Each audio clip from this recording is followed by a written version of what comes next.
If you're coming to Washington, D.C. in 2021, I've got some important information that you should know.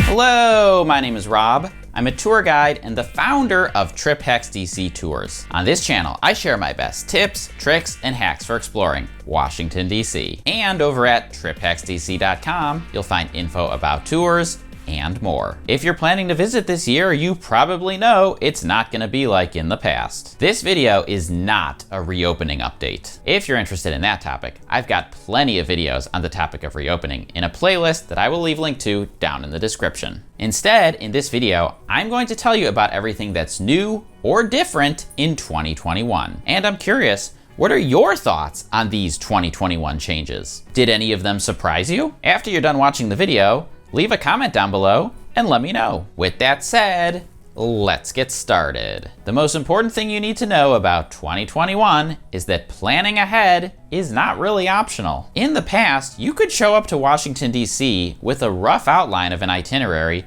and pretty much decide what you want to do once you get here. That's not the case this year. Almost all of the indoor tourist sites and even some of the outdoor ones require timed tickets. And these tickets are in high demand. So whether you want to go to a museum, take a tour, or eat at a fancy restaurant, you need to make a reservation. And if you wait too long and don't get one, you might not be able to do it. So plan ahead so you don't miss out. Next, let's cover some transportation changes. The first one is a pretty big deal if you travel to DC by air. A new concourse at the north end of Reagan National Airport is now open. And if you're thinking, what's so special about an airport concourse? It's special because this means that no one will have to ride a shuttle bus or climb a steep set of stairs to board an airplane. Every flight at Reagan National Airport will board via a jet bridge, which, believe it or not, is quite a big improvement. Now, when it comes to getting around DC, let's talk Metro. Metro is open.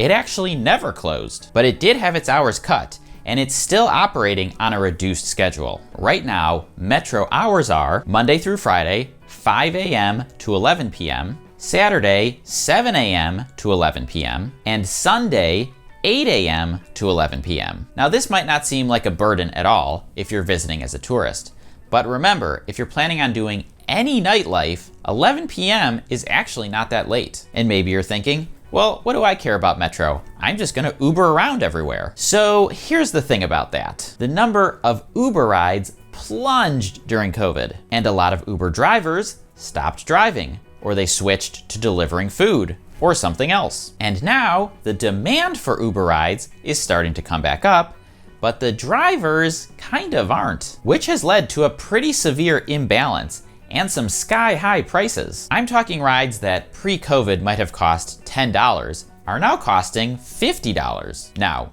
maybe things rebalance over the summer, but maybe they don't. I think at this point, you have to assume the worst and hope for the best. Another important transportation update I want to mention is in regard to our water taxi. I've mentioned water taxi in a few of my previous videos and even recommended it as a fun way to get to and from Old Town Alexandria. Water taxi was closed for almost the entirety of 2020, and it did come back this year, but there are fewer boats on the schedule. And at least this summer, water taxi is not 7 days per week. I just had to email someone to tell them that water taxi does not run on Monday or Tuesday, which really threw a wrench into their plans because they were planning on staying pretty far away and using it to get in and out of town. Which is actually a good segue into accommodation changes. Believe it or not, several new hotels opened last year, even during the pandemic. This includes a Citizen M Hotel near the National Mall, a Thompson Hotel near Nationals Park, and a cool new place called Hotel Xena, which describes itself as an art-infused hotel celebrating women, plus a handful of others. If you need help with hotels, I have a guide with 11 areas where you can stay, and my hand-picked recommendations for hotels in each of those areas. Now, the last 3 areas on that guide are in Virginia. And given the transportation challenges that I just described, I think it's really important to be honest with yourself about whether staying out there is worth it. Are you comfortable getting on the metro every day to commute in and out of the city? Are you willing to take a gamble on Uber and Lyft prices? If not, then I recommend picking an area in the city ideally close to downtown. I also mentioned in my live stream that I did a few weeks ago, where I reviewed your trip itineraries, that I'm not recommending Airbnb this summer. There are some wonky things going on with Airbnb right now, including some listings that look deceptively cheap, but then have so many fees tacked on that it basically doubles the price of the actual listing. And some very obvious fake listings that I have personally found. I posted one of these sketchy fake listings on the TripHacksDC TikTok. By the way, did you know that TripHacksDC has a TikTok?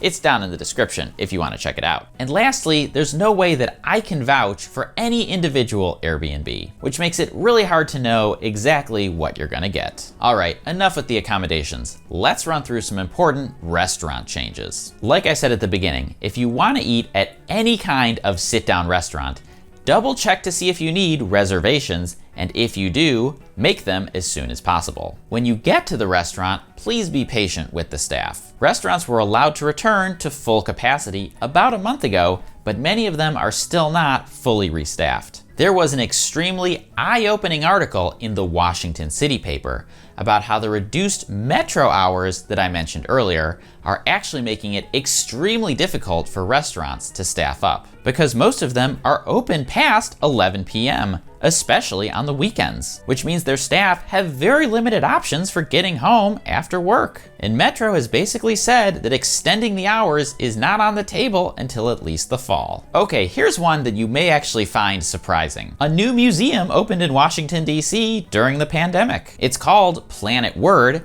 and it's a museum of language arts. Like most museums, you do need a time ticket to visit this year. Admission is free, but they do recommend a $15 per ticket donation if you can afford it, to help support their mission. There are also a couple new monuments that opened during the pandemic. Last year, I posted a video about the Dwight Eisenhower Memorial, the newest presidential memorial in DC. So check out the video description for a link if you're interested in watching that. And then in 2021, the National World War I Memorial opened, which makes it the newest war memorial in DC. Both of these memorials are a little bit off the beaten path, so they're not included on TripHacksDC Monuments tours, and I suspect are not included on most companies' Monuments tours. And lastly, I just want to give you some insight into what it's been like to be here in DC over the past year, from the perspective of a small business owner in the tourism industry. It's been rough, I'm not gonna lie. The tourism industry here was basically shuttered for 14 straight months. Now, you might have read an article or heard a story about how there is incredible pent-up demand for travel right now. And that may be true, but there's also not nearly enough pent-up demand to cover 14 straight months of shutdown. So when you visit this year,